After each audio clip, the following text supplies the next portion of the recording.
নমস্কার বন্ধুরা, সবাই কেমন আছো? ভালো আছো? আজ আমাদের কোম্পানি ঈদের ছুটি দিয়েছে, 3 দিনের ছুটি।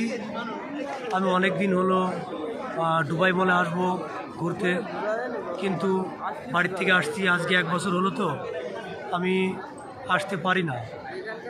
কেন, অনেক টাকা পয়সা খরচা করে আসছিলাম তো দুবাইতে, ওই জন্য একটু প্রবলেম হচ্ছিল। কিন্তু 1 বছর হয়ে গিয়েছে, পয়সা করে আমি সব দিনা শোধ করেছি।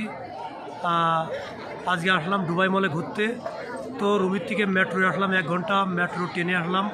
25 টাকা টিকিট নিল মেট্রো ট্রেনে। আমার হলো প্রায় ইন্ডিয়ান আমার 600 টাকা পড়ে গিয়েছে টিকিট।